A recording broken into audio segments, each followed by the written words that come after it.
बिस्मिल्लाहिर्रहमानिर्रहीम। अस्सलाम नाज़रीन, प्रोग्राम न्यूज़ में खुशामदीद। मैं आपका मेज़बान नजब अली ख़ान और बात करने जा रहे हैं एक बहुत ही अहम इशू के हवाले से। इस वक्त हर तरफ एक ही डिबेट हो रही है कि क्या इंतख़ाबात हो सकते हैं या नहीं हो सकते।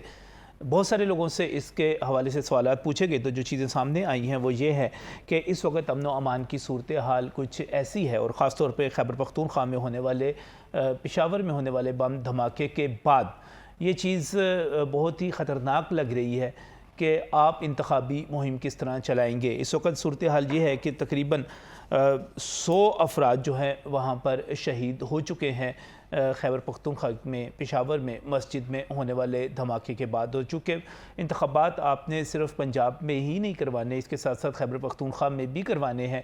और आज हमने देखा कि वहाँ के सूबाई वज़रा जो थे, शौकत यूसुफ़ज़ई को हमने देखा, आतिफ़ खान को हमने देखा, वो भी पेशावर हाई कोर्ट गए। जिस तरह के लाहौर हाई कोर्ट में असद उमर गए थे उसी तरह वो वहाँ पर गए और उन्होंने वहाँ पर जाकर एक रिट दरख्वास्त दायर की है जिसमें उन्होंने मुतालबा किया है कि पेशावर हाई कोर्ट खैबर पख्तूनख्वा में इंतखाबात के लिए बाकायदा तौर पर एक हुक्मनामा जारी करे। इससे पहले लाहौर हाई कोर्ट में ये दरख्वास्त दायर हो चुकी भी है और पाकिस्तान तहरीक इंसाफ के सेक्रेटरी जनरल असद उमर जो हैं वो वहाँ पर जाकर जस्टिस जवाद की अदालत में बाकायदा अपना मौक़िफ़ पेश कर चुके हुए हैं, जिसमें इलेक्शन कमीशन ऑफ पाकिस्तान को भी बाकायदा मदई बनाया गया है। एक तो बात अमन व अमान के हवाले से की जा रही है कि क्या इस सूरत हाल में इंतखाबात का इनेकाद हो सकता है या नहीं हो सकता, और दूसरा इसके साथ ही इक़्तिसादी बदहाली की बात भी की जा रही है।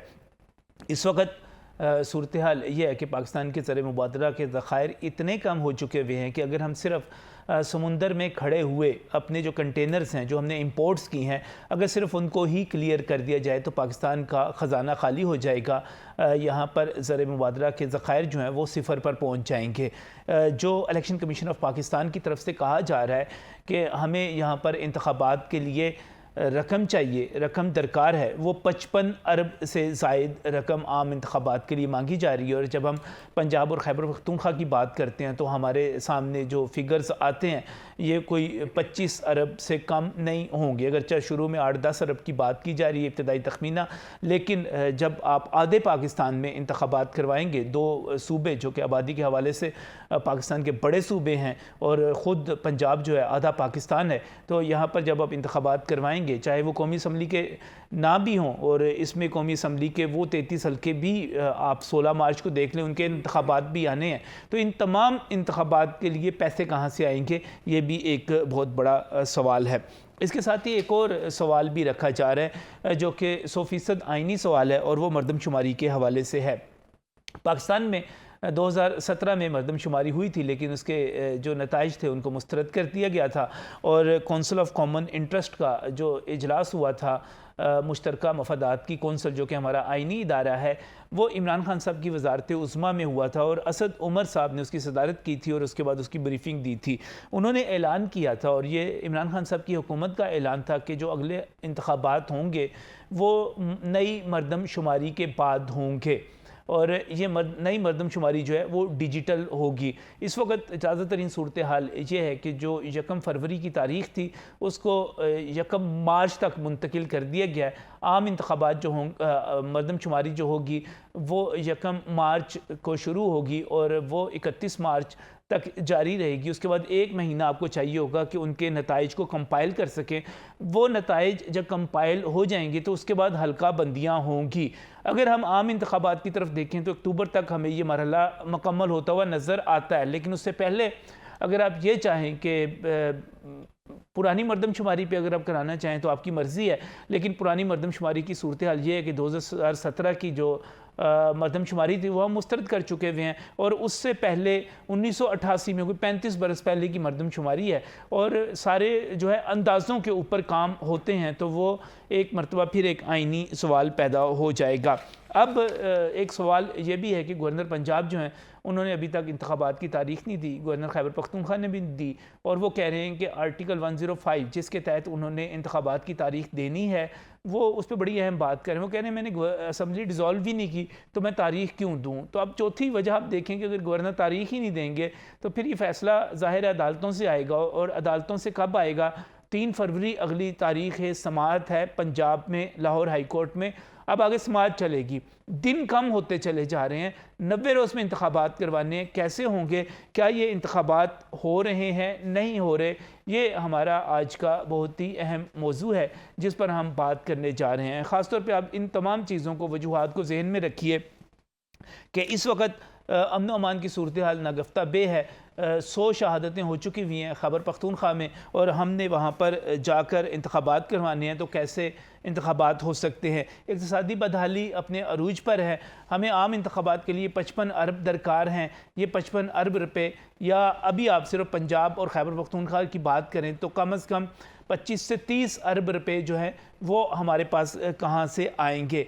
मरदमशुमारी हम करवाने जा रहे हैं, मरदमशुमारी के बग़ैर अगर हम इंतखाबात करवाते हैं तो क्या ये एक आइनी तकाज़े को निगलेक्ट करते हुए, छोड़ते हुए दूसरा आइनी तकाज़ा पूरा नहीं करेंगे, और फिर गवर्नर जो है वो डेट नहीं दे रहे। इस पर हम बात करेंगे। हमारे साथ बहुत ही मैं मशकूर हूँ, सईद इलाही साहब हमारे साथ यहाँ पर मौजूद हैं। आप अक्सर मुस्लिम लीग नून के रहनुमा हैं और इसके साथ साथ आप गहरी नज़र रखते हैं मुल्की हालात व वाक़यात पर। डॉक्टर साहब बहुत बहुत शुक्रिया आपका हमें यहाँ पर ज्वाइन करने के लिए। इसके साथ ही चूँकि बात अमन अमान की भी है, मुल्की सूरत हाल की भी है, तो हमने यहाँ पर ज़हमत दी है कर्नल रिटायर्ड मोहम्मद सैफ़ को। आप दिफाई तजिया कार हैं, मुल्की सूरत हाल पर बड़ी गहरी नज़र रखते हैं। बहुत बहुत शुक्रिया कर्नल साहब आपका भी हमें यहाँ पर ज्वाइन करने के लिए। अभी हमें थोड़ी देर में पाकिस्तान तहरीक इंसाफ से चौधरी ज़ुबैर हैं माहिर कानून, वो भी हमें ज्वाइन करेंगे, हम उनके मुंतज़िर हैं। डॉक्टर साहब, इस वक्त अमूमी एक तासुर ये है कि मुस्लिम लीग नून इंतखाबात से भागना चाहती है, वो करवाना नहीं चाहती, लेकिन दूसरी तरफ अमन अमान की सूरत हाल है, इक़्तिसादी बदहाली है, मरदमशुमारी है, ये तमाम चीज़ें हैं। इंतखाबात होते हुए नज़र आ रहे हैं आपको कि नहीं?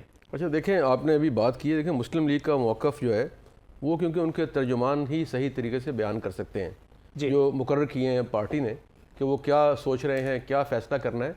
लेकिन मैं तो एक तज़िया पेश कर सकता हूँ आपके सामने कि आपने जो बातें कही हैं, 3 बड़ी अहम बातें कही। सबसे पहली बात तो ये थी कि क्या ये जो इलेक्शन है ये मौके हो जाएंगे वक्त पे।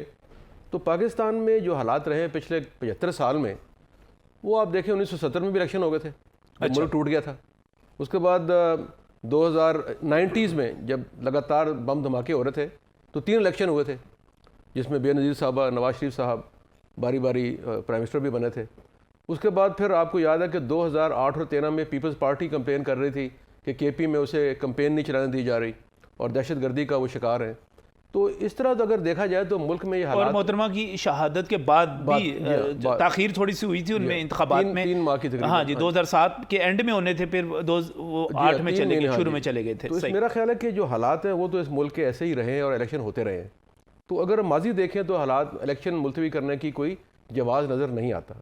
लेकिन उसके साथ साथ 2 आपने बहुत अहम बातें कही हैं। एक आपकी जो फाइनेंशियल क्राइसिस है जो दिन ब दिन बढ़ रहा है और जिसका कोई हल नज़र नहीं आ रहा, जो मुझे एक आम आदमी के तौर पे या आपको शायद उसका हल नज़र नहीं आ रहा, लेकिन शायद एक सागदार साहब जो बैठे हुए हैं उन्हें कुछ हल नज़र आ रहा हो या उनके पास कुछ मदावा मौजूद हो। तीसरी बात है आपने कही मरदमशुमारी की। तो मरदमशुमारी जो पहले जितनी भी हुई हैं वो सबको मुतराज़ा करार दिया गया है। तो ज़रूरी नहीं कि जो अब हो जाए उसे मुतफ़िका करार दिया जाए, वो भी मुतराज़ा ही रहेगी, कभी बलूचिस्तान से, कभी कराची से, कभी कहीं से। तो इसलिए वो भी कोई ख़ास एक्सक्यूज़ नहीं है। तीसरा है हल्का बंदियाँ, कि हल्का बंदियों की नई शक्ल क्या होगी। तो वो भी कोई लंबा काम नहीं है, क्योंकि मेरा ख्याल है जैसे आपने कहा कि 1 माह में अगर मरदमशुमारी मुकम्मल हो जाए और हल्का बंदी भी तकरीबन 1.5 से 2 महीने लगे, तो फिर भी अक्टूबर में जो हुकूमत नहीं, कह रही, हम यहाँ पे 2 सवाल आ गए। एक तो अक्टूबर का सवाल आ गया ना कि आम इंतखाबात होंगे, लेकिन उससे पहले पंजाब और खैबर पख्तूनख्वा के इंतखाबात हैं, वो सर पर खड़े हुए हैं। देखें इस वक्त सईद इलाही साहब, जो 90 दिन के अंदर आपने करवाने हैं और 14 तारीख को आपने असम्बली डिज़ोल्व की थी, अब 15 दिन बीच में से निकाल चुके हुए हैं, पीछे 75 दिन आपके पास जो हैं बाकी हैं। अच्छा, वो मुझे होते नज़र नहीं आ रहे जिसकी आप बात कर रहे हैं कि शायद बाई इलेक्शंस, वो शायद मुमकिन नहीं होंगे। इन तमाम हालात में, मारूजी हालात में जो आपने बयान कर दिए हैं, वो शायद 90 दिन में ना हो सकें, और उनको भी शायद मेरा ख्याल में पूरे मुल्क में एक ही वक्त पे इलेक्शन कराए जाएं, जो सितंबर या अक्टूबर या जो भी टाइम तय हो। तो मेरा ख्याल है कि ये एक बड़ा डॉक्टर साहब, अगर हम आइन को देखें तो आइन के आर्टिकल वाज़े करते हैं कि आप 3 आर्टिकल ऐसे हैं जो ये कहते हैं कि 90 दिन में बहरहाल इंतखाबात होने हैं। आप उनसे निकलने की राह क्या हो सकती है? देखिए, निकलने की राह तो अदालतें भी मौजूद हैं, असम्बली भी मौजूद है, कौमी असम्बली भी मौजूद है। तो मेरा ख्याल है बहुत से तरीके हैं कि जिसमें एमरजेंसी हालात में या गैर मामूली हालात में आप चीज़ें आगे ले जा सकते हैं। तो मेरा ख्याल में जो आप फरमाया कि हुकूमत अगर चाहेगी, वफाकी हुकूमत चाहेगी या अदालतों से या इलेक्शन कमीशन से कोई ना कोई तरीका ऐसा अख्तियार कर लेंगे जो कानूनी होगा, क्योंकि गैर कानूनी तौर पे तो अब ये सिविल हुकूमत ये कर सकती नहीं कुछ भी। और जो आपने दूसरा सवाल किया था कि बाई इलेक्शंस, तो मेरा ख्याल है बाई इलेक्शंस को भी बिल आखिर मौखर करना होगा। बाई इलेक्शन और पहला सवाल उन्हीं का है। मेरा ख्याल आम इंतखाबात की तो अभी बात ही नहीं की जा रही। अभी जो बात की जा रही है वो बात की जा रही है खैबर पख्तूनख्वा के इंतखाबात के हवाले से और पंजाब के इंतखाबात के हवाले से, क्योंकि ये दोनों असम्बलियाँ जो हैं 1-2 दिन के वक्फे से तोड़ी जा चुकी हुई हैं और इनके टूटने के बाद आइन ये कहता है कि 90 रोज़ में इंतखाबात होने चाहिए। लेकिन इस वक्त जो अमन अमान की सूरत हाल है वो बड़ी संगीन हो गई है। ख़ासतौर पर जो पेशावर में वाक़या हुआ उसके बाद से मेरा ख्याल है इस वक्त भी कौमी असम्बली का जो इजलास जारी है और वहाँ पर अभी थोड़ी देर पहले मैं देख रहा था कि वफाकी वज़ीर दाखिला हमारे राना सनाउल्लाह खान जो थे वो जो ख़िताब कर रहे थे उसमें भी तशवीश नज़र आ रही थी चीज़ों के हवाले से। मैं कर्नल रिटायर्ड मोहम्मद सैफ की तरफ जाना चाहूँगा और उनसे रहनुमाई लेना चाहूँगा कि ये कर्नल साहब हमारे पास जो इस वक्त सूरत हाल बनी हुई है, अब सवाल ये पैदा हो गया कि ऐसी सूरत हाल में आपने इंतखाबी मुहिम भी चलानी है, आपने इलेक्शन का इनेकाद भी करना है, जब आपके दहशत गर्दी भी बढ़ती चली जा रही है। सवाल फिर दो हैं। अक्टूबर के इंतखाबात तो मुझे नज़र आते हैं कि इंटैक्ट अभी तक हैं, लगते हैं हो जाएंगे, लेकिन ये जो एक पंजाबी का लफ्ज़ है कहते पंगा ले लिया गया असम्बलियाँ तोड़कर, ये इंतखाबात होते हुए आपको नज़र आ रहे हैं, क्या सूरत हाल है? नजम भाई, सूरत हाल इंतखाबात से काफ़ी संगीन है। अच्छा, जो इस मुल्क के साथ किया गया, थोड़ा सा मैं ये भी अर्ज़ करूँगा, जनरल ज़िया ने 79 में जो पंगा लिया, बम्बू उतरे अभी तक, उसके बाद मुशर्रफ साहब ने जिस तरीके से सरेंडर किया वो भी अम्बू उतरे। फिर ख़ान साहब ने जो उनको जेल से निकाला और कंसेशन दी और सर पे चढ़ाया, उनके ऑफिस तक खोलने को तैयार हुए, वो सामने है बिल्कुल रिज़ल्ट। मैं देख रहा था वो उन्होंने वीडियो शेयर की हुई थी कि जिसमें वो जी, और पीछे चंद एक सालों में उनको इनवाइट करके बुलाया गया, जगह दी गई, इजाज़त दी गई। जो लोग वैलिड डॉक्यूमेंट के ऊपर पाकिस्तान आए वो 3 लाख से ज़्यादा हैं। मैं ये अभी फैक्ट्स एंड फिगर वो दे रहा हूँ जो कि बिल्कुल रिकॉर्डेड है। जो लोग मुहाजिरीन हैं, यूएन के रिफ्यूजी हैं, वो 1.25 लाख है। तो 4.25 लाख लोग एक जगह पे नहीं है, फैले हुए हैं सारे मुल्क में, और वो फारग नहीं है, बेरोज़गार नहीं है। वो ट्रांसपोर्ट का, स्मगलिंग का, आर्मामेंट का, ड्रग्स का, हर वो काम करते हैं जो उनको सूट करता है। इधर आपको हर शहर में, सड़कों पे, प्लाज़ों में, तहखानों में, कॉलेजों में, यूनिवर्सिटियों, हॉस्टल्स में आपको अपने बच्चे तक स्कूलों और कॉलेजों में ड्रग्स लेते नज़र आ रहे हैं। पाकिस्तान में तो नहीं, अफ़गानिस्तान से आती हैं तो इधर फैल रही हैं। जो हमारी रेशो थी आबादी की ड्रग एडिक्टेड की, उसके अंदर कोई 5 गुना इजाफा हो चुका है। सही। इससे भी ज़्यादा संगीन हालात ये हैं कि ये जो हमने जंगियाँ लड़ी, 126 बिलियन डॉलर हमने गैर मुल्की जंग के सिपाही बन के तो मुल्क का खर्च करा दिया, मैं कहूँगा बर्बाद करा दिया। हम किसी की लड़ाई लड़ते रहे। जर्नैल साहबान, चंद एक जर्नैल साहबान के सरेंडर होने पे, उनके ज़ाती मुफाद पे, उनके ज़ाती बिलियनियर होने के,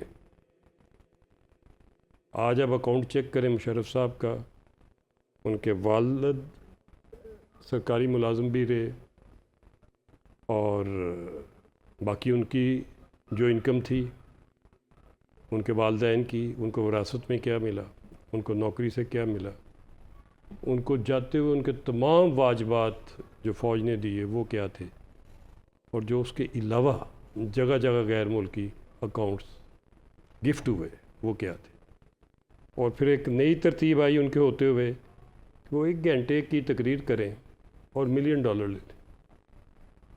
ये रिश्वत का एक सोफिस्टिकेटेड तरीका गैर मुल्की एजेंटों के लिए निकाला, और उसके बाद वाले या उससे पहले वाले को मुबर्रा तो नहीं। इस मुल्क के साथ करते क्या रहे हैं? आपके थिंक टैंक हैं, आपकी प्रॉपर डायरेक्टरेट है, कंपिटेंट अफसर हैं, प्रोफेशनल अफसर हैं, मुहिब्बे वतन अफसर हैं, बड़ी मेहनत और बड़े अपने कैरियर के बाद वो पॉलिसीज़ बनाते हैं वार गेमिंग करने के बाद। इस मुल्क की डिफेंस की, नेशनल सिक्योरिटी की पॉलिसी क्या होनी चाहिए? सही। आया हमने उस पर अमल किया या हमने उसको एक तरफ रख दिया और मर्ज़ी अपनी की, और मर्ज़ी वो की जो हमें बाहर से डिक्टेशन आई और हमें वारा खाई कि हमारे इक़्तिदार, हमने इक़्तिदार लेने के लिए, कुर्सी लेने के लिए मुल्की मफाद का सौदा किया। एक बार नहीं, कई बार किया। सही। एक वाक़या नहीं, कई वाक़यात किए। एक हुक्मरान नहीं, कई हुक्मरानों ने किया। तो जब आपकी तारीख़ ही ये होगी तो फिर आप इक़्तिसादी सूरत हाल किधर से बेहतर करेंगे? फिर आप अमन व अमान किधर से बेहतर करेंगे? सही। फिर आप नेशनल सिक्योरिटी सवाल ख़ास तौर पे कल वाले वाक़े के बाद खैबर पख्तूनख्वा जो वाक़या था और इस वक्त जो अपडेट है उसकी ये है कि शहादतें 100 से ज़्यादा हो चुकी हुई हैं। कैसे ऐसे में इंतखाबी मुहिम चलना, अभी सईद अली साहब कह रहे थे कि ठीक है, इससे पहले भी दहशतगर्दी में। मैं आपका पॉइंट समझ गया, मुझे इजाज़त दीजिए, मैं 1 मिनट फालतू ले लूँ। ये सैबोटाज है मुल्क के साथ। ये जो चल रहा है अप्रैल से लेके अप्रैल 22 से, जब से नो कॉन्फिडेंस हुई है अभी तक, कोई दिन ऐसा नहीं गया कि जब आपने मुल्क को गैर मुस्तकम ना किया, जब आपने डिस्टेबलाइजेशन इस मुल्क में ना की।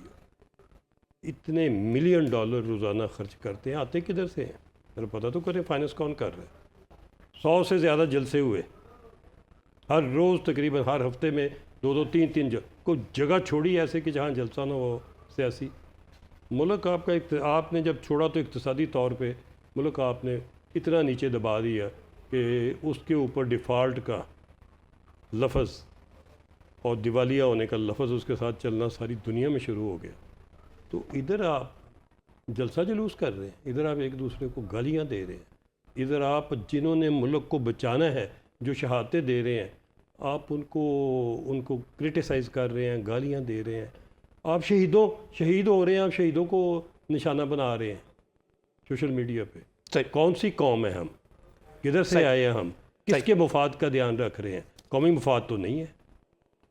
सवाल, मुझे ब्रेक पर जाना, मुझे सिर्फ इतना बताइए कहना साहब, आपके ख्याल में इलेक्शन बर वक्त होते हुए नज़र आ रहे हैं आपको कि नहीं नज़र आ रहे हैं? मुझे नहीं नज़र आ रहा। नहीं नज़र आ रहे? नहीं नज़र आ रहा, बिल्कुल। और होने भी नहीं चाहिए। होने भी नहीं चाहिए। क्यों नहीं होने चाहिए? मुल्की मुफाद को मद्देनज़र रखते हुए फैसले करने चाहिए। मुल्क बचाना चाहिए पहले। आप हुक्मरानी तो उनको वैसे एडजस्ट किया जा सकता है, नेशनल कंसेंसस की जा सकती है असम्बली में वापस लेके। इलेक्शन तब होने चाहिए जब आपका मुल्क पाँव पे खड़ा हो जाए। अगर मुल्क नहीं होगा तो इलेक्शनों को क्या करेंगे? इलेक्शन मान जाएंगे? आया कोई लिख के देने को तैयार है कि इतने बिलियन खर्च हो जाएंगे तो इलेक्शन का रिजल्ट माना जाएगा? हम उधर ही खड़े होंगे जिधर आज खड़े हैं। कोई फ़र्क नहीं पड़ेगा। कोई फ़र्क नहीं पड़ेगा। हम इतनी लिमिट क्रॉस कर गए हुए हैं। हमने कॉन्स्टिट्यूशन में दिया हुआ है कि आपने मुसल्लह अफवाज और अदलिया को निशाना नहीं बनाना। सही। हमने कॉन्स्टिट्यूशन वायलेट करते हैं, हम रोज़ गालियाँ देते हैं। किसने मानने हैं इलेक्शन? जो मर्जी रिजल्ट आ जाए। लिहाजा जब तक मुल्क को पहले बैठ के फैसला करें, पहले बैठ के अपनी जो दुश्मनियाँ हैं, जो गालियाँ हैं, जो इधर जो दीवारें खड़ी कर दी हैं, वो गिराएं। बैठे मुफाहमत करें, फार्मूला तय करें, सारे बैठ के अपने कौमी मुफाद के फैसले करें बैठ के। बेशक वो इकॉनमी के हैं, बेशक वो नेशनल सिक्योरिटी के हैं, बेशक वो दहशतगर्दी के हैं, बेशक वो इलेक्शन के हैं। सब कुछ बैठ के मुफाहमत के ज़रिए उसके बगैर किसी चीज़ को आगे लेके चलना मुश्किल होगा। कर्ण साहब कह रहे हैं कि जो सूरत नाज़रीन बनी हुई है वो बड़ी तशवीशनाक है, और अगर आपने मुल्क बचाना है तो पहले आप बैठकर फैसले करें और उसके बाद इलेक्शन की तरफ जाएं, क्योंकि अगर आप अरबों रुपये खर्च करके इलेक्शन करवा भी लेंगे तो इनके नताइज भी कोई तस्लीम नहीं करेगा। ये एक अहम डिबेट है। हमें यहाँ पर ज्वाइन करेंगे चौधरी ज़ुबैर जो कि तहरीक इंसाफ लॉयर्स विंग के प्रेसिडेंट भी हैं, लेकिन इस ब्रेक के बाद। Welcome back from the break. बात कर रहे हैं आम इंतखाबात के इनेकाद के हवाले से, क्योंकि इस वक्त जो सूरत हाल है, अमन अमान की सूरत हाल, ख़ासतौर पर पेशावर की मस्जिद में होने वाले धमाके के बाद शोहदा की तादाद जब 100 हो चुकी है तो उसके बाद ख़ासी तशवीश का इज़हार किया जा रहा है कि आप यहाँ पर इंतखाबी मुहिम कैसे चला पाएंगे अगर हम दहशत गर्दी पर काबू ना पा सके। इसके साथ ही इक़्तिसादी बदहाली की बात की जा रही है। 55 अरब रुपये के अखराजात हैं आम इंतखाबात के हवाले से। तो अगर आप इससे पहले कौमी असम्बली के इंतखाबात जो कि 33 हल्कों के लिए अनाउंस हो चुके हुए हैं, खैबर पख्तूनख्वा के इंतखाबात, पंजाब के इंतखाबात, तो ये भी कोई 25-30 अरब रुपये आपको इस पर भी खर्च करने पड़ जाएंगे। इसके साथ ही मरदमशुमारी की बात भी की जा रही है। तो क्या ऐसी सूरत हाल में जब गवर्नर पंजाब और गवर्नर खैबर पख्तूनख्वा भी इसके साथ साथ इंतखाबात की, मैं पंजाब और खैबर पख्तूनख्वा के इंतखाबात की बात कर रहा हूँ, तारीखें भी नहीं दे रहे, तो क्या आपको इंतखाबात होते हुए नज़र आ रहे हैं या नहीं नज़र आ रहे? तो डॉक्टर सईद इलाही हमारे साथ यहाँ पर मौजूद है। आप कहते हैं कि बिल्कुल मुझे तो यहाँ पर कम से कम पंजाब के और खैबर पख्तूनख्वा के इंतखाबात होते हुए नज़र नहीं आ रहे जो इस वक्त सूरत हाल है। इसके मुताबिक कर्नल रिटायर्ड सैफ कुरैशी हमारे साथ यहाँ पर मौजूद है। आप कहते हैं कि ये अभी इंतखाबात होने भी नहीं चाहिए और इससे पहले कौम को बैठकर फैसला करना चाहिए अहम अमूर के ऊपर, और अगर इंतखाबात हो भी जाते हैं तो इनके नताइज को तस्लीम नहीं किया जाएगा, क्योंकि पहले भी इस किस्म की रवायात मौजूद हैं। मैं बहुत ही मशकूर हूँ चौधरी ज़ुबैर ने हमें यहाँ पर ज्वाइन किया। चौधरी साहब, आपको इंतखाबात होते हुए नज़र आ रहे हैं? बिस्मिल्लाहिर्रहमानिर्रहीम। इंतखाबात होते हुए नज़र इसलिए नहीं आ रहे कि जो लोग इस वक्त ऐवान इक़्तिदार में बैठे हुए हैं या इवन जो लोग इलेक्शन कमीशन में बैठे हुए हैं उनकी नीयत ही नहीं है। अच्छा। उनकी नीयत कभी रही नहीं है, इसलिए कि ना तो वो लोग कभी इस मुल्क के साथ मुखलिस रहे हैं, ना ही उनका माजी इस बात का जो है वो अकास है कि वो इस मुल्क या इस कौम के साथ कोई उनका इखलास जुड़ा हुआ हो। अदरवाइज़ आइन इस मामले में बड़ा क्लियर है। जिस वक्त असम्बली डिज़ोल्व हुई या असम्बली डिज़ोल्व की गई तो उस वक्त फ़ौरन 48 घंटे के अंदर अंदर उन्होंने अपना शेड्यूल देना था। सही। आज तक वो शेड्यूल नहीं आ सका। इससे बड़ी गैर आईनी हरकत और क्या हो? डेट देनी थी उन्होंने। गवर्नर साहब, शेड्यूल तो बाद में इलेक्शन कमीशन ने तय करना था, गवर्नर साहब ने डेट दी। गवर्नर साहब कहते हैं आर्टिकल 105 जो है, जब उसकी सब क्लास गलबन तीसरी शिक जो है उसके ऊपर आप जाते हैं तो वो शर्त लगाता है कि जब गवर्नर डिसॉल्व करे, गवर्नर डिसॉल्व करे तो उसके बाद वो तारीख देगा। वो कहते हैं मैंने तो डिसॉल्व नहीं की, मैंने तो साइन ही नहीं किए। नहीं सर, वो अब एक चीज़ डिसॉल्व हो चुकी है। अब इस पर वो मोहसिन भोपाली साहब और गवर्नर साहब के लिए कह कर गए थे कि जाहिल को अगर जहल का इनाम दिया जाए, इस हादसा वक्त को क्या नाम दिया जाए, और मैखाने की तौहीन है, रिंदों की हद तक है, कम ज़र्फ़ के हाथों में अगर जाम दिया जाए। इस तरह के लोग ला के बिठाएंगे जिन्होंने आइन की अलफ बे से भी वाकिफ़ नहीं है। आपको अच्छा, उसी की अगली शिक है जिसमें केयर टेकर गवर्नमेंट कायम करने की बात की गई, तो केयर टेकर गवर्नमेंट तो उन्होंने कायम कर दी। जी, असेंबली डिसॉल्व करना मान नहीं रहे, केयर टेकर सेटअप दे दिया उन्होंने। केयर टेकर उन्होंने सेटअप दे दिया, वो उन्होंने चीफ मिनिस्टर का वो अपना प्रोसीजर कर दिया, लेकिन वो कह रहे हैं कि चूंकि मैंने असम्बली पे साइन नहीं किए हुए तो उन्होंने प्रेसिडेंट को भी यही जवाब दिया है। लेकिन अच्छा, एक चीज़ बताइएगा, इस वक्त जो अमन अमान की सूरत हाल है, जिस तरह दहशत गर्दी और ख़ासतौर पर जो पेशावर वाला वाक़या हुआ है, इसके बाद अगर इंतखाबी मुहिम चलती है तो ये तो बड़ी ख़तरनाक हो सकती है। कहीं भी जलसे, जुलूस, एक्टिविटी, बड़ा सॉफ्ट टारगेट हो जाएगा सारे का सारा। नजम भाई, मैं आपको इसमें एक बात अर्ज़ करूं, इस बात पर दुनिया की तारीख भरी पड़ी है कि जो मुल्क, जो कौमें इस कशमकश का शिकार हुई ना कि पता नहीं हालात साजगार हैं नहीं हैं, ये है वो है, जिन्होंने विजडम ऑफ द नेशन को रोकने की कोशिश की, वहाँ पर प्रॉब्लम्स हुई। इंग्लैंड की मिसाल आपके सामने है, यूरोप सारे की मिसाल आपके सामने है, उन्होंने कभी इस किस्म की कोई बातें नहीं की। रह गई बात जो हालात की, मैं आप यूरोप और इंग्लैंड में इस तरह के हालात भी जरा कम ही होते हैं। बिल्कुल। इसमें मैं आपको एक अर्ज करूं, अप्रैल 2022 में डॉलर था सर 178 रुपए का, आज अल्हम्दुलिल्लाह डॉलर 300 रुपए के पास पहुंच चुका हुआ है। आटा 55 रुपए किलो था, आज आटा 150 रुपए किलो से ज्यादा जाने का तैयार है। पेट्रोल 150 रुपए था, आज पेट्रोल जो है वो 250 रुपया क्रॉस कर रहा है। आपके मुल्क की जो मईशत है उसकी अप्रैल 2022 10 अप्रैल से पहले क्या सूरत हाल थी? आपका जीडीपी जो था वो 6% पे था, आज आपका जीडीपी 0.5% के ऊपर है। दुनिया का कोई मुल्क आपके साथ बात करने को तैयार नहीं है। और आप इस मसलहत का अपने आप को शिकार करना चाह रहे हैं कि कोई ना कोई बहाना तराश के, कोई ना कोई आप क्लू निकाल के आप सिर्फ एक ग्राउंड लेनी चाह रहे हैं, किसी तरीके से इलेक्शन ना करवा सकें। जिन्होंने ये इंपोर्टेड रिजीम लाकर इस मुल्क पर मुसल्लत की, उन्होंने उसका चस्का पूरा कर लिया। और अभी भी अगर आप एक्सपेरिमेंट करना चाहते हैं, बिल्कुल सही, आपकी बात ठीक है, आपकी बात अपनी जगह पे, उसका जवाब जाहिर है मैं लूंगा बाकी सभी, लेकिन इसके वक्त ब्रिगेडियर रिटायर्ड फारूक हमीद साहब हमारे साथ टेलीफोन लाइन पर मौजूद है। फारूक साहब अस्सलाम वालेकुम। जी वालेकुम सलाम, अस्सलाम वालेकुम वली भाई, नजम वली भाई जनाब, कैसे हैं आप? ठीक ठाक हैं? बहुत बहुत शुक्रिया, थैंक यू, बहुत शुक्रिया। फारूक हमीद साहब, इस वक्त जो बात की जा रही है ख़ासतौर पे कल वाले वाक़े के बाद, पेशावर के सानहे के बाद, और इस वक्त हलाकतों की तादाद 100 हो चुकी हुई है, ये बात की जा रही है, मरदमशुमारी की बात की जा रही है, इक़्तिसादी बदहाली में अखराजात की बात की जा रही है, और ये कहा जा रहा है कि इस वक्त ख़ासतौर पे जो पंजाब और खैबर पख्तूनख्वा के इंतखाबात हैं वो होते हुए नज़र नहीं आ रहे। आपको क्या नज़र आ रहा है? जी बिस्मिल्लाह रहमान, बहुत शुक्रिया। बिल्कुल एक बहुत बड़ा हॉट इशू है राइट नाउ। बात यह है कि नजम वली भाई, आइडियल सिचुएशन ये है कि जो मर्जी के हालात हों, आइडियली मैं बात कर रहा हूँ, तो आइन और कानून के मुताबिक जो प्रोविजन है उसके मुताबिक 90 दिन वाले जो भी प्रोविजन है उसके मुताबिक इलेक्शन होने चाहिए। सही। बट हैविंग सेड दैट, अगर आपको याद हो, दिसंबर 27 2007 को बीबी बेनजीर भुट्टो साहिबा की शहादत हुई थी लाकिन बाग में, और उस वक्त इलेक्शन ड्यू थे, अगर आपको याद है जी। इलेक्शन जो थे फिर वो आगे, मेरी आवाज आ रही ना आपको? जी जी बिल्कुल आ रही है जी। तो इलेक्शन जो थे वो जनाब आगे चले गए, 2-2.5 महीने आगे। मुझे याद है मार्च में फर्स्ट वीक में गालिबन इलेक्शन हुए थे। तो कहने का मेरा मतलब ये है कि वो एबनॉर्मल हालात को उस वक्त पाकिस्तान में इतना बड़ा सानिया हो गया था और पूरा मुल्क जो है वो सोगवार था, और उन हालात में इलेक्शन जो है वो पोस्टपोन हुए थे। ये मोस्ट रिसेंट एग्जाम्पल हमारे पास। कहने का मेरा मतलब ये कि अगर खुदा ना खास्ता कुछ हालात और बिगड़ जाते हैं, कुछ और एक दो ऐसे सानिया पिशावट अल्लाह ना करे ऐसे को हमले हो जाते हैं, तो फिर यकीनन जो आपकी सिक्योरिटी इस्टेब्लिशमेंट है वो भी मजबूर होगी इलेक्शन कमीशन को ये एडवाइस देने से कि जी, क्योंकि ओवरऑल आपको पता हर इलेक्शन में सिक्योरिटी इदारों को बुलाया जाता है, या पोलिंग स्टेशन के अंदर इलेक्शन करा, वो अपना ड्यूटी पे जैसा 2018 में था, या वो बाहर होते हैं, और लॉ एंड ऑर्डर जब कोई ऐसा वाक़या आ जाए के लिए फिर कुछ रिएक्शन टीम होती है वगैरह वगैरह, तो उनकी इन्वॉल्वमेंट भी होती है। तो ये मेरा ख्याल है जो केपी के गवर्नर साहब ने जो बात की है, ये मुझे ये लग रहा है कि वो उनका मतलब ये था कि जिस सिक्योरिटी के इदारे जो हैं वो भी इलेक्शन कमीशन पाकिस्तान को अपनी इनपुट देंगे कि इस वक्त मुल्क के हालात क्या हैं।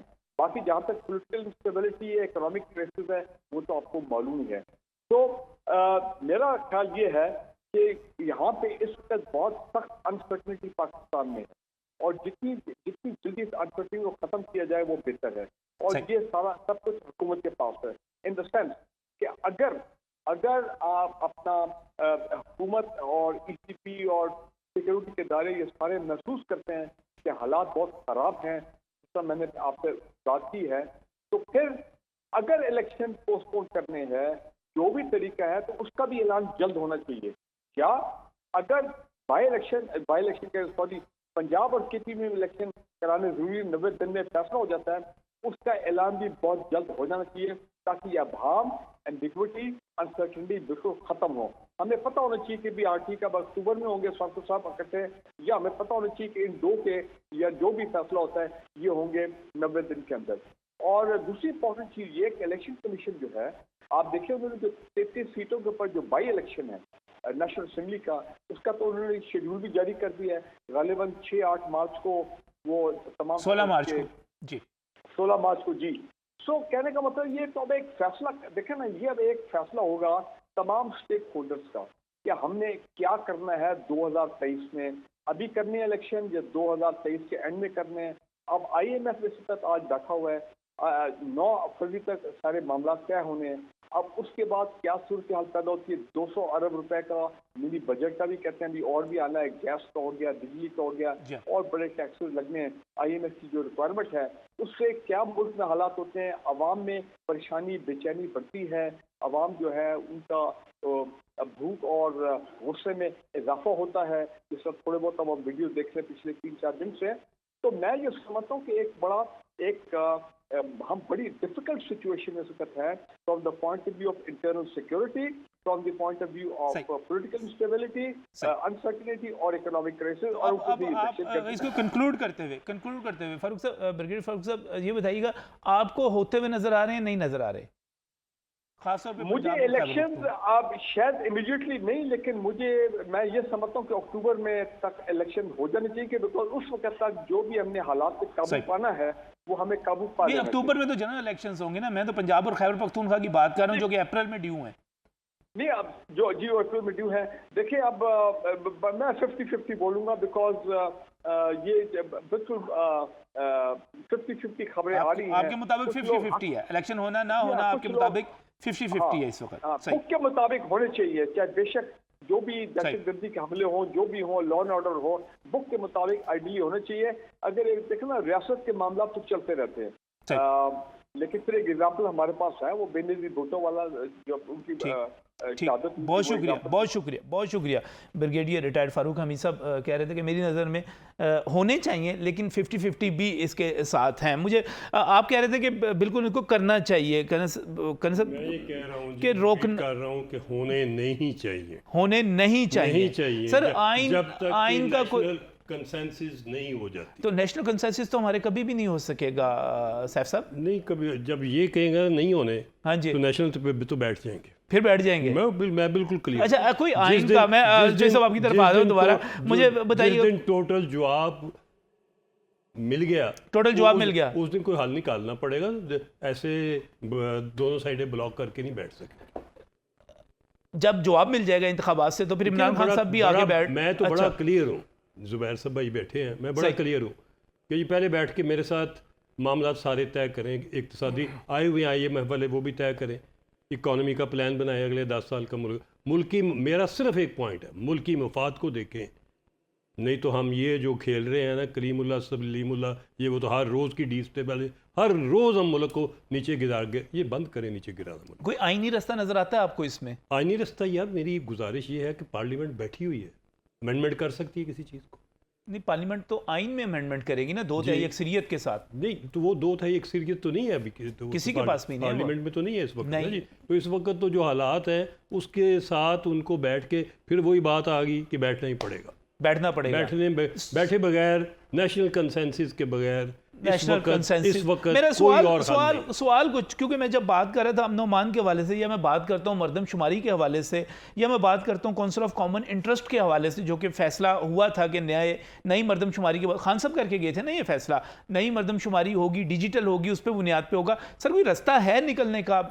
देखिए ना खान, मैं एक अर्ज करूं, जिस तरह अभी करण साहब ने अर्ज किया ना कंसेंसस की बात, कंसेंसस हुआ था तो 73 का आइन बना था, वो आइन हमारे पास मौजूद है। आज कंसेंसस के लिए किन के साथ बिठाना चाह रहे हैं, किन को बिठाना चाह रहे हैं? उन चोरों को जो 50 रुपए का स्टाम्प दे के अदालतों को दाल लगा के चले जाते हैं, या उन अदालतों के जेरे साया जो अदालतें बाद में अपने ऑर्डर को पूछती नहीं है कि 50 रुपए के स्टाम्प पर आपने एक ज़ईफुल करीबुल मर्ग आदमी के बारे में स्टाम्प दिया था, आज वो बर्गर खाता फिर रहा है, आज वो अपने नवासे पोते पोतियों की बर्थडे सेलिब्रेट कर रहा है। इस मुल्क का तमाशा तो इन लोगों ने बनाया हुआ है। सारे के सारे जो आपने यहाँ पर बिठाए हुए हैं, जो लोग किस पार्लियामेंट की बात करते हैं, जिस पार्लियामेंट में आधी से ज्यादा पार्लियामेंट मुस्ताफी होकर बाहर आ चुकी है, जिस पार्लियामेंट का स्पीकर आपको यह कहता था कि मैं एक एक बंदे को बुलाकर उसका इस्तीफा कबूल करूंगा, आज उसको थोड़ी सी क्यों बाहर आ गई है? सर, उन्होंने एक स्टैंड लिया ना, उन्होंने एक स्टैंड लिया, स्टैंड लेने के बाद आ गए। सर, आपको मुंतखब करके इसलिए भेजा गया था ना कि आप पार्लियामेंट के अंदर रोल प्ले करें। एक आईनी, जी बिल्कुल, एक आईनी हल है ना कि स्पीकर ने एक उसमें रेजोल्यूशन भी दी थी, एक रेजोल्यूशन आई, स्पीकर ने उसके ऊपर अपनी रूलिंग भी दी थी। वो रूलिंग की बुनियाद के ऊपर अगर आपने उस चीज़ को ऑप्ट नहीं किया तो एक आईनी तरीका ये था, आप एहतजाज करते हुए रिजाइन किया, रिजाइन करके आप बाहर आ गए। आप रिजाइन करके बाहर आ गए, पिछले 8 महीने में तो आपको याद नहीं आया कि आपने वहां पे इलेक्शन करवाने हैं। उस वक्त तो आप उनके रिजाइन एक्सेप्ट नहीं कर रहे थे। आज आपको थोड़ी सी ट्विस्ट होती हुई चीजें, आपको लगा खान साहब वापस जा रहे हैं, उन्होंने फौरन ज्वाइन कर लिया। उन्होंने कहा यार यहाँ पर भी नो कॉन्फिडेंस आ जाएगा, यहाँ पर भी कुछ तरह की चीज आ जाएगी, हम जाएंगे कहाँ पे? सारे के सारे आप किसी का उठा के देख लेना, सुप्रीम कोर्ट से कन्विक्टेड सब आपकी तरफ मैंने आना है, लेकिन वो बाद में बीच में बात वही रह जाती है। कहना साहब, वो कह रहे हैं किसके साथ बैठे हैं? चोरों के साथ बैठे हैं। नजम भाई, कौन चोर है, कौन डाकू है, कौन प्ले बॉय है, कौन क्या है, ये चैप्टर ना खोलें। हम अच्छे माहौल में बैठे हुए हैं। आगे देखें क्या है। सही। ये जब अगर मैं बोलना शुरू हुआ तो फिर शायद खान साहब को कहीं जगह नहीं मिलेगी। ये जो लीडर बने हुए हैं ना, ये हीरो से जीरो हो जाएंगे। ये चैप्टर ना खोल, सर, ये सारी इसको दुनिया ने बंद करके रहने देख लिया है। इसको सारी दुनिया इसी चक्कर में थी, अमेरिका भी इसी चक्कर में था कि उसको जीरो कर ले। उसको अल्लाह ने करम किया, मैं वो जीरो मुल्की नहीं हुआ। मफाद में, वो जीरो नहीं हुआ। मैं मुल्की मफाद में इस टॉपिक के ऊपर बोलना बिल्कुल इस वक्त यानी कि ये वक्त ज़ाया कर, कौम का पहले बड़ा वक्त ज़ाया हो रहा है। सही है। हम और ना करें, हम पढ़े लिखे समझदार लोग हैं, हम रास्ता निकालने की बात करें, हम रास्ता ब्लॉक ना करें, हम और गालियां ना दे लोगों को। विद ड्यू रिस्पेक्ट, वो रास्ता निकालने की बात हो रही है कि आपके घर में आप- चोर आ अच्छा, जाए एक ना, सेकंड, तो आप एक कहें सेकंड। पहले इनसे मुझे मुज़ाकरात कर बता- लें, इसका फिर मतलब उसके बाद बताएंगे ये कि चोर चाहते ये हैं हैं, या ये हम हैं। चाहते हैं पीडीएम सारी जो है उसको फांसी लग जाए, सफाई हो जाए। ठीक सर, है, हम नहीं चाहते। नहीं, सुप्रीम तो कोर्ट के बाबा, फैसले आप मौजूद हैं। बैठना नहीं सुप्रीम कोर्ट के चाहते, फैसले आप मौजूद हैं बैठना ना नहीं सर। चाहते, आप इंग्लैंड की मिसाल देते हैं, आप यूरोप की मिसाल देते हैं, आप वेस्टर्न मिसाल देते हैं। उधर तो सारे बैठते हैं, सही। उधर तो ये चोरों के गेम साथ नहीं नहीं बैठते चलती, सर। उधर तो चोरों के चोर साथ चोर नहीं की बैठते। गेम चोर नहीं को चोर चलती। ही कहते हैं, चोर को चोर ही कहते हैं। उसको मरने के बाद भी अच्छा उसकी जी, कब्र को भी निशानी इबरत बना फिर देते हैं। मैं यूरोप शुरू में। हो गया तो मेरे ख्याल आप- है इस टॉपिक को छोड़ दें। नहीं, मेरे ख्याल है बैठना तो सर आपस में ही है ना। सही सही सही सही एक मिनट छोड़ दें सर, ये ना कहना नहीं कहना। रोजाना खान साहब 1 घंटा सारे टीवी स्टेशन लेते हैं जिसमें कोई ऐड नहीं और लगती, और 1 घंटे में रोजाना उन्होंने पिछले इतने माह में मेरा ख्याल है मोर देन कई दफा उन्होंने सेंचुरी की है। सही वो नहीं रोज साहब। इसी टॉपिक पे सही बोलते हैं। क्या- बोलने क्या- नहीं उनको, वो जो 70 साल का गांधा है, थोड़ा सा बोल के निकालेंगे ना सर। चलो जी, लोगों 70 को साल अवेयरनेस तो देनी ना। जुबैर आप 70 साल निकालते रहे, मैं इसको अपने काबिल नहीं समझता कि मैं इस चीज़ में इन्वॉल्व हूँ। बिल्कुल ठीक, बिल्कुल ठीक। मैंने अगर आपका सवाल यही है जो इनसे किया है, हाँ जी, तो मेरा जवाब ये है कि हमारे दोस्त ने जो बात की है ये बड़ी गैर मंतकी और गैर आइनी, गैर दस्तूरी बात है। देखिए, आप अगर इंडिया से बैठते हैं, आप अफ़गानिस्तान से बैठते हैं, आप हर दुश्मन मुल्क से बैठ जाते हैं और वहाँ तालिबान से भी मुज़ाकरत कर लेते हैं, जिन पे ये इल्ज़ाम है कि वो कातिल हैं, वो लुटेरे हैं, वो सब इल्ज़ाम उन पे लगाते हैं, आप उनसे बैठ जाते हैं। तो वो लोग जो इस मुल्क में 12 जमातें हैं, वो इलेक्ट होके आए हैं। वो चोर समझ लें, आपने उनको चोर कह दिया, डाकू कह दिया, लेकिन वो लोगों के वोट लेकर आए हैं। जिस तरह पीटीआई के लोग आए थे, इस तरह वो भी वही वोट लेकर आए थे, और उनमें से काफ़ी बड़ी तादाद में लोगों के पास सीटें हैं। तो मेरा ये ख्याल है कि सबसे पहले हमें इस नज़रिए को रिजेक्ट करना चाहिए कि जी हम गुफ्तगू नहीं करेंगे, चोर हैं। ये मुल्क की तबाही का बायस है। हर शख्स से बैठना, मुज़ाकरात करना, हल निकालना और उसके बाद उसको तस्लीम करना या ना करना, ये बात की बात है। लेकिन इकट्ठे बैठना मुल्क के लिए ये बहुत लाजमी है और वक्त की आवाज़ है। मैं समझता हूँ कि इमरान खान साहब के पास ये वक्त मौजूद है, उनके पास पॉपुलैरिटी भी है, उनकी लीडरशिप भी कायम हुई है, उनके पास मेंबर भी हैं। उन्हें चाहिए कि वो अपने दिल को बड़ा करें, अपने इमेज को बड़ा करें और मुल्क के मुफाद में तमाम पार्टी से मुज़ाकरात करें और उसमें अपनी शराइत पेश करें। हो सकता है वो 100 में से 70 शराइत मनवाने के काबिल हों, और ये भी हो सकता है कि वो ना मनवा सके, लेकिन मुज़ाकरात के बगैर दुनिया में कोई हल मौजूद नहीं है। 3 जंगें हुई हैं, 2 जंगें अजीम हुई हैं, उसके अलावा दुनिया में 150 जंगें जो बड़ी हुई हैं जिसमें लाखों अफराद हलाक हुए हैं, वहाँ पे दुश्मन एक दूसरे के सामने बैठे हैं, मेज़ पे तय हुआ है।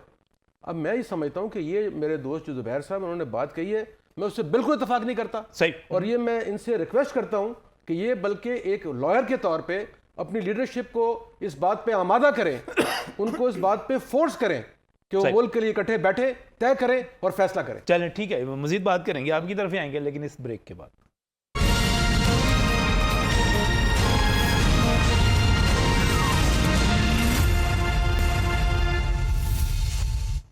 Welcome back from the break. नाज़रीन, सवाल सिर्फ एक है कि अमन-ओ-अमान का मसला है, इक़्तिसादी बदहाली है और इसके साथ साथ मरदम शुमारी है। तो क्या इंतखाबात के हवाले से जो बातें की जा रही हैं कि ये होते हुए नज़र नहीं आ रहे, और ख़ास तौर पे हमारे पंजाब के गवर्नर या खैबर पख्तूनख्वा के गवर्नर जो हैं, उनका जो रवैया है, इसके बाद इंतखाबात हो सकते हैं, होने चाहिए, नहीं होने चाहिए। यहाँ पर हमारे पैनलिस्ट मौजूद हैं। सईद अली साहब कहते हैं कि इंतखाबात माजी में होते रहे हैं। कर्नल सैफ कुरैशी साहब कहते हैं कि मैं कहता हूँ कि होने ही नहीं चाहिए, और जो ज़ुबैर साहब कहते हैं कि इसके अलावा रास्ता ही कोई नहीं है कि आप इंतखाबात करवाएं। और यहाँ पर सईद अली साहब, लेकिन यहाँ पर जो अमन-ओ-अमान की सूरत हाल है, इसके लिए क्या किया जाए? जैसे फ़ारूक हमीद साहब कह रहे थे कि सिक्योरिटी एजेंसीज अगर इस पर कोई राय देती हैं तो वो बड़ी मुकद्दम रखी जाएगी। नहीं, देखिए, फ़ारूक हमीद साहब अपनी राय दे चुके हैं। मेरा ये ख्याल है कि सिक्योरिटी एजेंसी जो राय देती हैं दुनिया के मुख्तलिफ ममालिक में, जिसमें श्रीलंका तक शामिल था, वहाँ पे खाना जंगी के दौरान भी 3 इलेक्शन हुए। सही। और वहाँ पे रोज़ाना खुद कुछ धमाके होते थे। लेकिन मेरा कहना ये है, अच्छा ठीक है, आपने शुरू में ये कहा कि मुस्लिम लीग नून खुद इसका जवाब देगी कि उसका तर्जमान कोई देगा, तो ये इंप्रेशन नहीं मिलता कि हुकूमत भागती भी नजर आ रही है इंतखाबात से? नहीं, देखिए मेरी गुजारिश ये है, मैंने इसलिए कहा था कि जो तर्जुमान मुकर्रर किए जाते हैं वो रोज़ाना मीटिंग करते हैं, उन्हें लीडरशिप अपनी वाज़ेह हिदायत देती है और वो मौका लाइन होती है उनके पास, अगर हम कोई गाइडलाइन। ऐसी बात करें जो उनकी लाइन से मुख्तलिफ हो सही। तो वो माइंड करते हैं, तो इसलिए मैंने उस पर कोई मौक़िफ़ नहीं दिया। दूसरी बात आप ये है, भागने की बात नहीं है। देखिए पहली दफ़ा बिल्कुल कानूनी तरीके से वोट ऑफ नो कॉन्फिडेंस हुआ है, जो पाकिस्तान में बहुत कम होता रहा है। यानी बेनज़ीर साहबा के खिलाफ जोर लगाया गया, नाकाम हुआ। तो मेरा ये ख्याल है कि जो वो लोग आए हैं और जो मुल्की हालात हैं, मुआशी हालात हैं, या जो भी लोग उनके साथ कोलेशन में हैं, उन सब की राय ये है कि इनको इलेक्शन को वक्त पे होना चाहिए, जिसमें मेन किरदार जो है वो आसिफ जरदारी साहब का है। नहीं, वो अक्टूबर के इंतखाबात का तो कह रहे हैं। मसला जो इस वक्त पैदा हुआ है, सवाल जो इसमें मेरी है राय- वो पंजाब और खैबर मैं इसी में पख्तूनख्वा का कहने इस लगा था वक्त कि है, देखें ये एक हमारे यहाँ नया ट्रेंड चला है और रमजानुल मुबारक भी होगा उसके साथ मैं साथ। एक बात कहना चाह रहा हूँ आपसे नजीम साहब, ये जो हमारा ट्रेंड नया चला ना, एक जो आज से पहले नहीं था, कि कानूनी ओहदों पर मुतय्यन अफराद कानून की पासदारी करते थे, आइन की पासदारी करते थे मुश्किल हालात में भी। लेकिन पिछले 4-5 साल में एक नई रवायत और रीत चली है, जिसका क्रेडिट भी हमारे दोस्त पीटीआई के लोगों को जाता है, जो स्पीकर थे, जो डिप्टी स्पीकर थे, कि वो खुलेआम आइन की रूगर्दानी करते थे। तो मैं समझता हूँ कि गवर्नर साहबान को और तमाम वो लोग किसी पार्टी से हों, सबसे ऊपर आइन और कानून है, उसकी सरबुलंदी के लिए उसके मुताबिक फैसला करना चाहिए। तो सही नहीं, तो कानून तो वाज़ेह कहता है कि 90 रोज में होने चाहिए। बिल्कुल, मैं ये कह रहा हूँ कि उसमें गवर्नर साहबान को हुक्म देना चाहिए था, और अगर नहीं देना तो उसका जो भी आइनी रास्ता है, उसमें इमरजेंसी लगानी है, कुछ और करना है, जो भी करना है वो कर गुजरना चाहिए। क्योंकि डिले करने से शुकूक व शुबात बढ़ते हैं, और पार्टीज जो पहले ही बरसरे पैकार हैं उनमें नफरत का जज्बा बढ़ता है, और इस तरह ही वो नफरत जो है वो नीचे तक ट्रेवल करती है, वर्कर्स तक। अच्छा, इसमें जो ज़ुबैर साहब, इत्तफाक़ राय हो सकता है कोई कि इंतखाबात इतनी मुद्दत के लिए आगे ले जाएं? नहीं सर, नहीं, मेरा तो इसमें बड़ा मौक़िफ़ वाज़ेह, आप किसी भी तरीके से कोई आईनी तशरीह निकाल लें, सैफ अली साहब कहते हैं आपस में बैठ के इत्तफाक़ी राय कर लेना। सर वो आपस में बैठने से ज्यादा जरूरी है कि कौम की विजडम आपके सामने आ जाए, और उसको लाने का तरीका सिर्फ और सिर्फ एक इलेक्शन है जो आइन और कानून ने दिया हुआ है। अभी जिस तरह डॉक्टर सईद साहब ने फरमाया ना कि श्रीलंका की मिसाल आपके सामने है, आपको यूरोप बरतानिया कबूल नहीं है, आपको श्रीलंका की मिसाल सामने है, खाना जंगी, धमाके, रोज लड़ाइयाँ, हर चीज इलेक्शन टाइम पे हो रहे हैं। अच्छा ये बताइए, उससे भी बदतर हैं। ये तो आपकी अपनी हुकूमत का फैसला था ना कि कौंसिल ऑफ कॉमन इंटरेस्ट का, कि नई मरदमशुमारी के बाद इंतखाबात होंगे। अब नई मरदमशुमारी शुरू होने वाली है, मेरा ख्याल है 1 मार्च, पहले 1 फरवरी तारीख थी, अब 1 मार्च हो चुकी हुई है। मार्च के बाद अप्रैल में रिजल्ट कंपाइल होंगे, फिर हल्का बंदियाँ होंगी। तो मरदमशुमारी को आप शर्त समझते हैं कोई? नहीं सर, रुकावट जिस समझते हैं? वक्त आपने ओवरसीज वोटर का राइट खत्म कर दिया, उसके बाद तो मर्दमशुमारी की भी वो चीज ना रहेगी। और सेंसस जो है वो मरदमशुमारी का क्या ताल्लुक है ओवरसीज वोटर के साथ? आपने ओवरसीज वोटर का, जिस वक्त एक मेजर पोर्शन था वोटर का, आपने वही एक्सक्लूड कर दिया है सिर्फ अपने मफाद के लिए। अब आप प्ली ले रहे हैं सिर्फ और सिर्फ मरदमशुमारी की। तो खान साहब की हुकूमत फैसला करके गई थी सर, ना? खान साहब की हुकूमत तो वो ओवरसीज को वोटर का राइट भी देकर गई थी, ठीक फिर है। वो आपने वो भी मान लेना था। आप वो मीठा मीठा आप पर कड़वा कड़वा थू थू वाला काम ना करें। सही। आपने करना था, अगर खान साहब की सारी बातें इतनी अच्छी थी, खान साहब की सारी बातें माननी थी तो सारी मान लेते। सही। अब गुजारिश ये है कि आप जो है वो इलेक्शन को किसी भी सूरत आगे नहीं जाना चाहिए ना। अच्छा, ये मुल्क के मफाद में। आखिरी दलील जो इस पे ऊपर है वो ये है कि भाईजान पैसे हैं नहीं हमारे पास इस वक्त, आप अरबों रुपए लगा देंगे इस इलेक्शन के ऊपर, रिजल्ट इसके किसी ने मानने नहीं है। पंजाब के अंदर इस वक्त इलेक्शन होंगे, वफाक में मुस्लिम लीग नून की और पीपल्स पार्टी की PDM की हुकूमत है, यहाँ नहीं मानने। जब आम इंतखाबात होंगे तो सूबों में एक हुकूमत कायम होगी,